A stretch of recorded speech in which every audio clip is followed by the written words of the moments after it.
Por lo que nos acaba de manifestar Alfredo Barnechea, él considera prácticamente que ese modelo que hemos venido aplicando en los últimos tiempos, no el modelo que partió probablemente con las iniciativas de Fujimorismo, está agotado, ¿no es cierto? Está agotado. Sin duda. Ya. Hay que ir, digamos, a otra fuente, y la otra fuente sería la propuesta que todo el mundo todavía reconoce en Fernando Belaúnde Terry, ir a ese Perú profundo que usted acaba de decir que lo visita, que lo conoce y que escribe sobre él. Yo pregunto, el Perú es un país unitario, lo sabemos porque la Constitución lo establece. Sin embargo, la diversidad de problemas que tiene el Perú, incluso de regiones vecinas, ¿no? A veces uno encuentra por qué hay esta contradicción entre, ¿no? Un Ayacucho, Huancavelica o Apurímac, cada uno tiene su propia versión de desarrollo, ¿no? Cada uno quiere decir, yo quiero mi mina, el otro no quiere la mina, finalmente. ¿Cómo reordenar este sistema? Porque finalmente lo que usted está planteando, Alfredo, es una suerte de reformulación del Estado peruano. Eso es lo que en el fondo entiendo. ¿Es así? También es así. No hay tantas diferencias entre Apurímac y Huancavelica, por ejemplo. Y esto tiene que ver con un tema fundamental. Fíjate la demostración de por qué no funciona este país. Nosotros hemos tenido en todos estos años, los gobiernos han hablado de grandes números de crecimiento económico. Escuchas debates sobre muchos temas, por ejemplo la educación. Y tú dices, oiga, antes que la educación está lo que podríamos llamar la preeducación. Es decir, la vida de un niño peruano, desde que nace, o incluso antes de que nazca, con la madre gestante, y los 5 años. Un niño nace siempre, eso lo aprendí el otro día en un foro internacional que fui, yo no lo sabía, nace con un cerebro de 300 gramos y a los 2 años tiene 1200 gramos. De modo que esos 2 años de vida son absolutamente fundamentales para todo el desarrollo posterior de la vida posterior. Un niño que se nutre bien, que come bien en esos primeros 2 años, que tiene cuidados fundamentales, va a estar en unas ventajas inmensas frente al que no lo hizo. Huancavelica, por ejemplo, que es el departamento que tú has mencionado, uno de los 3 que has mencionado, tiene una desnutrición infantil, anemia de desnutrición infantil, en 1 de cada 2 niños. Altísimo. Apurímac, que es un poquito menos el número, pero es muy parecido. Entonces yo digo, a ver, en función de este problema fundamental, son iguales. Esto es una vergüenza. Nosotros tenemos que terminar en los próximos 5 años porque existen hoy día y esa es una de las partes del plan de gobierno, de un plan para poner al país un piso común de igualdad de oportunidades, terminar con ese problema. ¿Por qué en estos 20 años, por qué en todos estos años con crecimiento económico no hemos terminado? Esto tiene que ver con otro problema, tú mencionas la mina. Bueno, esta es una de las cosas absurdas. Otro departamento con nutrición infantil clamoroso es Cajamarca, es el segundo. El primero es Huancavelica, en la estadística, el segundo es Cajamarca. Departamento minero con gran riqueza minera, ahí está Yanacocha, Conga, Cerro Quilich. ¿Por qué es lo que está pasando? Pongo este ejemplo para demostrarte precisamente que el Perú, como está organizado, no funciona. Esto no es un problema de recursos económicos, este no es un problema económico, probablemente es un problema político. Y lo que tenemos es volver a un modelo, que es un modelo que privilegie la labor del Estado. Y pero, ahora... Sí, perdón, me ibas a hacer una pregunta. Sí, pero privilegiar la labor del Estado sin olvidarse del elemento fundamental, que es la persona. Sin duda. El recurso humano, porque en este momento a veces escuchamos hasta criterios mercantilistas respecto a cómo resolver los problemas de un país. Pero, ¿no es cierto? Pero lo que hay que resolver es lo que la gente está esperando de un dirigente, de un líder, ¿no? ¿Cómo le resuelve el problema? Si tú me permites, sí. yo creo que esencialmente una elección presidencial, que recién comienza, una candidatura presidencial es siempre una larga conversación con el país. En todos los países, un hombre que se presenta a la presidencia comienza o entabla una conversación larga con su país. Y yo creo que lo esencial que tú le exiges a un presidente de la República, y es lo que estos candidatos no están contestando, no tienen una propuesta para contestar, es, oiga, ¿dónde va a llevar usted al país y dónde va a estar el país en los próximos 10 o 20 años? ¿Cuál es la visión que usted tiene? Por supuesto, teniendo claro que el centro de las propuestas tiene que ser el ciudadano. Entonces, yo creo que fundamentalmente acá hay 2 problemas esenciales, y esto sería un poco el resumen, se puede hablar horas sobre esto y hay muchas propuestas, pero el resumen de lo que es mi visión del país. Yo tengo una visión de corto plazo y una visión de largo plazo. En la visión de largo plazo, tocó el tema minero, ningún país se ha desarrollado en el mundo solo sobre la base de materias primas. Esto no significa que el Perú tenga que penalizar, tenga que desconocer o tenga que dejar de explotar las materias primas, porque las materias primas son la ventaja competitiva del Perú. Es como que una vez dijo el presidente chileno Salvador Allende de Chile, dijo, el cobre es el salario de Chile. Vayan a los chilenos a decir que van a dejar de explotar cobre, matan Chile. De modo que la minería no puede dejar de usarse, la minería es una columna vertebral de la economía peruana. Y quienes no reconocen esto, matan la fuente de financiamiento de cualquier tema de desarrollo. Hay muchos países además en el mundo, o bastantes países que se han desarrollado sobre materias primas, por ejemplo, Noruega es hoy día el primer país del mundo en desarrollo humano, sobre la base de los hidrocarburos del Mar del Norte. O países como Canadá o Australia, que son países muy parecidos al Perú de estructura minera. Entonces no se trata de desconocer las materias primas, pero ningún país, todos esos países que he mencionado, pusieron valor agregado a las materias primas. Entonces no existe ningún país que a largo plazo se haya desarrollado sin industrialización. Ahora, tú para industrializar un país necesitas algo adicional o previo que es un piso competitivo de energía. Tú tienes que tener energía barata y tienes que tener energía abundante. Y el Perú es un país en Sudamérica que es un país que puede tener esa energía barata y abundante. De modo que nosotros podemos transformar en 20 años este país. Esto fue lo que de alguna manera planteó en 1959 Belaúnde cuando habló de una corporación metalúrgica, ¿no? Pero no hemos avanzado en esa línea. Entonces, esta es la línea de largo plazo. Ahora, en el corto plazo, lo que nosotros tenemos que resolver es el problema de la desigualdad en el Perú. Y tenemos que poner un piso común de igualdad de oportunidades, con medidas concretas. Entonces, yo he mencionado hace un momento el tema de la desnutrición infantil, que es un escándalo. Y además es un escándalo, es una tontera no resolverlo. Pero eso tiene muchos otros aspectos. Tiene que ver, por ejemplo, oiga, hay una masa de jubilados. Oiga, tiene que haber una renta, un fondo seguro de jubilación. Tiene que haber, vienen los economistas liberales y hacen un gran escándalo cuando alguien plantea el salario mínimo. Hay que aumentar el salario mínimo. Hay que ponerle un tope y esto tiene que ver con el modelo fujimorista y con todo lo que ha venido después de un modelo sin regulación. Entonces, tú tienes, yo tengo, todos tienen tarjeta, hay muchas familias, millones de familias peruanas con deudas de consumo. Sobreendeudados. ¿Por qué están sobreendeudados? Porque las tasas de interés que se pagan son tasas abusivas.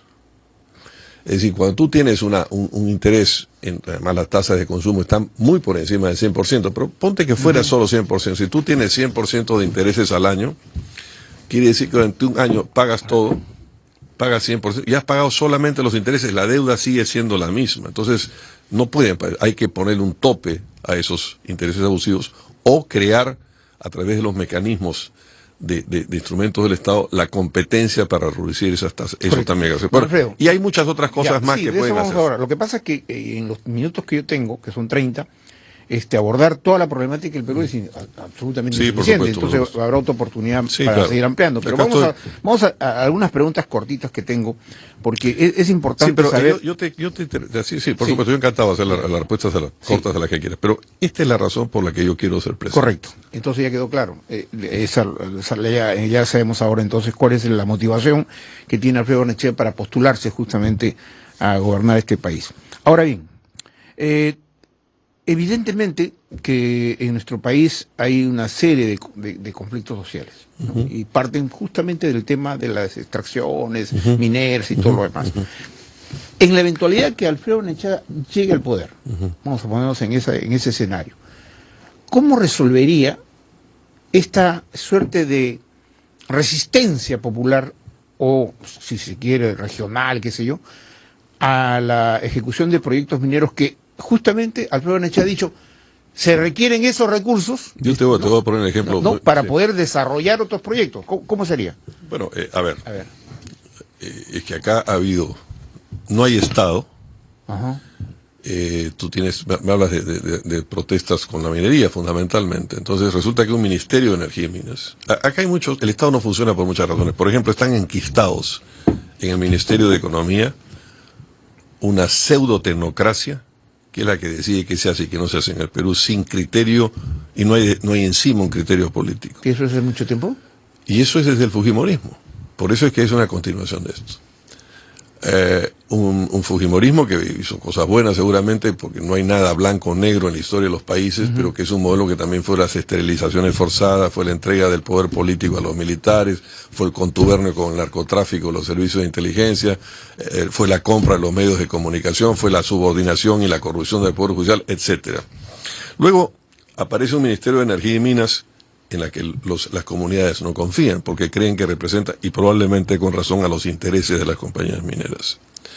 Pero luego aparecen también absurdos de compañías privadas a las cuales no hay un Estado que les pone una orientación y les pone firmeza. Por ejemplo, ¿cuáles son los problemas? ¿De dónde surgen los problemas en, digamos, Cajamarca, en Conga, o en Tía María, en Arequipa? Yo he visitado los dos sitios. O lo que ocurrió en Las Bambas también. Y Las Bambas es un fenómeno distinto. Sí, lo sé. Pero la falta de información. Pero en cualquier caso, en los tres. No, pero pero ahí te voy a poner un ejemplo muy concreto que tiene que ver con uno de los recursos. Tiene que ver con el agua. Tuve una compañía que dice, voy a usar esa laguna, no, una laguna. Entonces dice, a ver, y en Tía María igual, ¿qué ocurre? El Perú no tiene falta de agua. Al Perú le sobra agua. El problema fundamental del Perú es que hay una brecha, el agua está donde no está la gente y la gente está donde no está el agua. Pero en términos agregados al Perú le sobra agua. Detrás de un ratito. ¿Cómo es que hijas? Yo una vez lo escuché a Alfredo Barnechea hablar del agua. Sí. Fue un punto que recuerdo una intervención en una radio, no sé. Sí.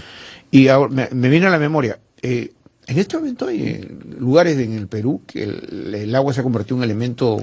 Ica, por ejemplo. Ica, que es una zona productiva, altamente productiva. Sí, bueno, pero es mi zona. Déjame que te conteste antes lo otro de las mineras y después el Ica lo conozco muy bien porque yo nací en Ica, en el hospital de Socorro. Pero por eso me acuerdo. Pues, y estudié todo mi colegio en Ica, yo viví los primeros 15 años de mi vida en un distrito en Ica, en San Juan Bautista. Lo de Ica es un absurdo. Ica es un departamento con muchas posibilidades, gran departamento de agroexportación. Tiene el hierro del Perú, por supuesto el turismo en base a lo que fueron las viejas civilizaciones Nazca y Paracas. En un momento estuvo pleno empleo, ojo. Está casi en pleno empleo todavía, o sea, no hay un problema de empleo, no tiene analfabetismo, el único problema de Ica es el agua. Sin embargo, a 30 kilómetros de Ica, al otro lado de los Andes, digo 30 kilómetros porque esa es más o menos la distancia del túnel que habría que hacer, está una de las fuentes de agua gigantescas del mundo, que es el río Pampas. De modo, si tú tuvieras un túnel a la altura de arriba de la laguna de Pareona, que es donde nace el río Ica, y tú metes por un túnel el agua y entra por todo el sistema hidrológico del río Ica, deja de tener problemas. O sea, no solo se abastecería de agua, sino energía. Por supuesto, si tú me hablas de Ica, ya me sacaste un poco el tema de Congo y Tía María, pero el tema de Ica...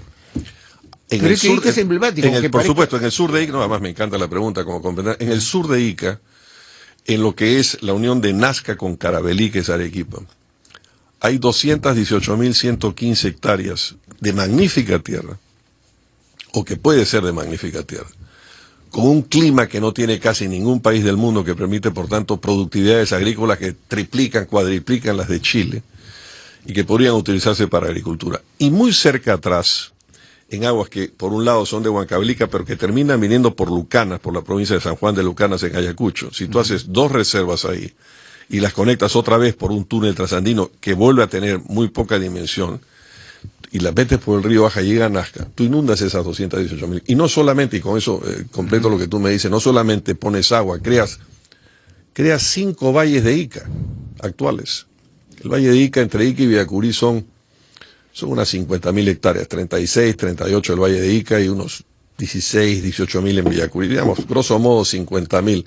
Tú creerías algo que es 4 veces el Valle de Ica. Convertirías Marcona en un puerto de containers para el mundo extraordinario.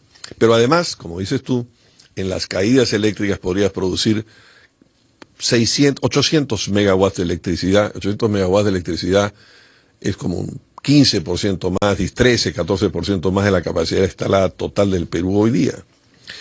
Pero volviendo al tema de Conga, detrás de Cajamarca está el Marañón. Luego, si tú, todos los ríos del sur del Perú, de Tacna, Moquegua y Arequipa, para volver al tema de Tía María, todos, el río, el Tambo, el Caplín, el Locuma, en fin, todos los ríos del sur del Perú, traen en conjunto 9 metros cúbicos segundo.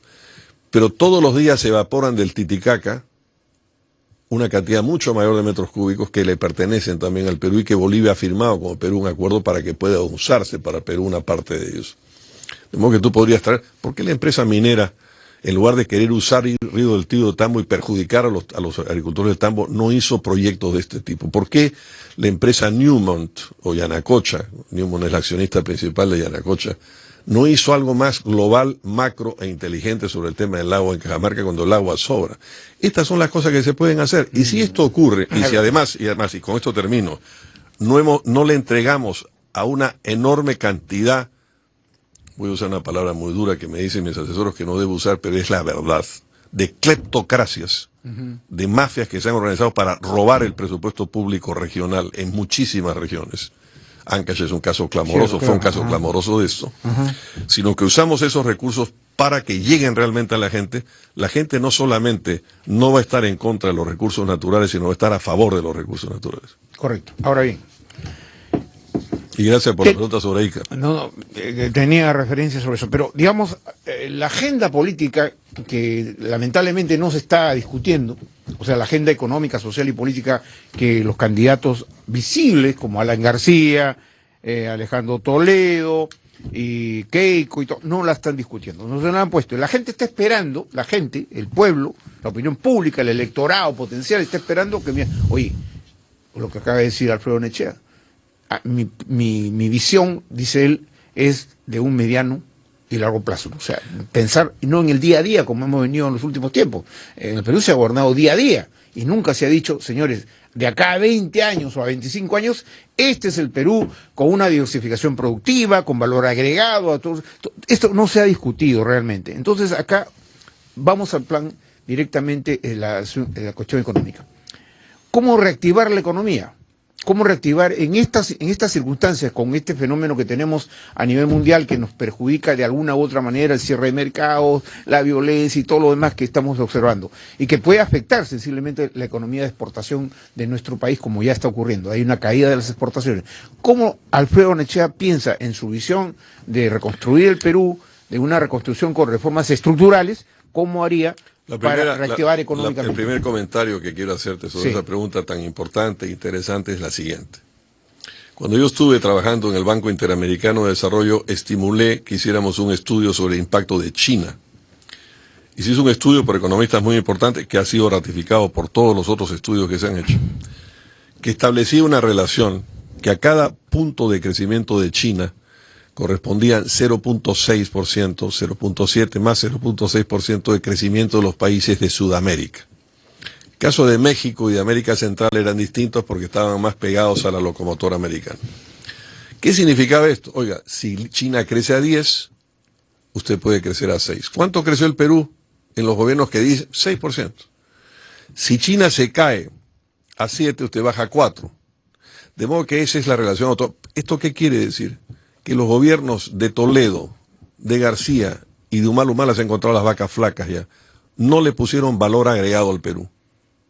Se jamonean del crecimiento, pero esto fue un crecimiento jalado por China. Y hemos advertido mucho. Oiga, tan grande es la dependencia. Es una dependencia absoluta, es una dependencia clarísima en el caso de Brasil. Pero perjudicial. Es porque estamos atados a materias primas y no tenemos un programa de diversificación, y yo creo que lo que el ministro Gessi ha hecho es una idea interesante. Pero y con eso vuelvo al tema de la industrialización que plantea, porque hay que sacar al país de estar atado a las materias. Pero esta es la realidad, de modo que el mérito de antes no existe en los gobiernos, fue un producto de la locomotora. Segundo, cuando ocurren estas cosas, ¿qué es lo que fundamentalmente hay que hacer? El impacto de la inversión en infraestructura tiene un impacto enorme. En los países desarrollados se calcula que es 1.5 sobre 1 punto de inversión en infraestructura, pero en los países emergentes es más del doble. De modo que es evidente que inversión en infraestructura tendría que ser un elemento fundamental para reactivar. Pero hay otra cosa que me lleva a Belaúnde, que es la idea de la cooperación popular. ¿Cómo surgió o cómo salió de la gran recesión de los años 30 a los Estados Unidos? Con las políticas de Roosevelt, que pusieron a trabajar a la gente cosas muy parecidas a lo que después fue Cooperación Popular, en una alianza del Estado con las comunidades, del Estado con la sociedad civil. Que me está haciendo recordar lo del Cuerpo de Paz, todas estas cosas, alianza. Sí, la Alianza para el Progreso. Y la Cooperación Popular, que fue una idea muy importante, Belón, que se ha abandonado y que yo voy a restablecer. Entonces, por ejemplo, ahora voy a hacer una digresión si tengo unos segundos. Tenemos 3 minutos. Bueno, 3 minutos tenemos, sí. Vamos a hacer Cooperación Popular para los distritos que están por encima de los 3.500 metros, para cambiar la genética de los embrios y permitirles una triplicación del Producto Bruto de ellos. O sea, no se olvida de la agricultura. La agricultura es un tema fundamental. Eso, no la minería, simplemente. Es que no es una cosa o la otra, son las dos cosas. Y las dos cosas en muchos países van juntas. Pero ahora, preguntarle, porque acaba de hacer referencia a Alfredo Nechea, a que tenemos un déficit de infraestructura. Y de acuerdo al estudio de la Universidad Pacífico que he leído hace poco, ya podríamos estar bordeando los 150.000 millones de dólares en déficit de infraestructura. Bueno, eso es un cálculo de una década, de acumular. De acumular, sí. Pues, por cierto. Sí. ¿Qué haría porque la infraestructura, si uno la pone a dinamizar, reactiva la economía, ojo, ¿qué haría Alfredo Nechea de llegar al poder para justamente reducir este déficit y esta también? Eso, pero en 3 minutos tenemos un programa que yo he resumido en 3 letras, Alberto, que es A más C más I. A de agua, ¿ya? E que va a ser energía y educación, e I que es industrialización, infraestructura e innovación. Hay muchas cosas, y ese programa de 3 letras tenemos un plan región por región. Es decir, solamente si hiciéramos Pampas Verdes en Ica, que es lo que voy a hacer, si nosotros cambiamos ese departamento, convertimos Ica en California. Cuando yo digo esto, la gente se ríe. Claro, es una California en la que le faltaría la Universidad de Stanford y el Valle del Silicon, que es el Valle de las Computadoras. Claro. Pero hay Piura podría ser en el CETICO de Piura el gran centro logístico e industrial para abastecer Manaos. 3, podríamos convertir a Iquitos en la segunda Manaos de Sudamérica. Todo esto es posible. Todo esto existe hoy día. O sea, el Perú tiene un potencial brutal para crecer. Tremendas capacidades. ¿Qué es lo que falta? Pero déjame terminar con esta idea que es un poco de... Tenemos un minuto nada más. En segundos, que es por lo que yo creo que hay que volver a las políticas desarrollistas de Belaúnde y la inspiración de Belaúnde, que además la inspiración de la honradez en la presidencia. Es lo siguiente, es decir, el Perú puede perfectamente usar todos esos... ¿Qué hizo Belaúnde? Belaúnde hizo... Estamos iluminados acá. Sí. 2/3 de la energía eléctrica la prendieron las manos de Belaúnde. De todas las irrigaciones de la historia de la República del Perú, 2/3 las hizo Belaúnde. Correcto. Hemos interrumpido la carretera marginal que yo voy a terminar. Hay que continuar toda la longitudinal de la sierra. En fin, hay muchos proyectos, pero están a la mano, son estudiados, y lo que falta, y con esto termino, es un proyecto global, y por eso yo he planteado que tenemos que hacer una reconquista del Perú por los peruanos. Correcto. Queridos amigos, Alfredo Nechea, que es el precandidato de Acción Popular, nos ha reseñado lo que él aspira a hacer, ser y hacer en el caso de resultar favorecido con el voto popular. Esta es la primera presentación que hacemos en mi programa respecto a las propuestas de Alfredo y de otros candidatos. De suerte que lo comprometemos ahora, pero ya en la siguiente empezar a tocar temas específicos. Encantado. Muy específicos, porque esta es una visión general bastante positiva de qué se puede hacer, porque hay que ser positivos. El Perú es muy grande, el Perú tiene enormes fortalezas que podemos desarrollar. Lamentablemente hay esta suerte de corrupción que la mencionó Alfredo Nechea, que nos la pida permanentemente, ¿no? Que se roban la plata del Estado. Esto hay que decirlo con toda claridad. Alfredo, muchas gracias. No, gracias, Alberto, muchas gracias por estar esta aquí presentación y obviamente lo volveremos a conversar. Encantado.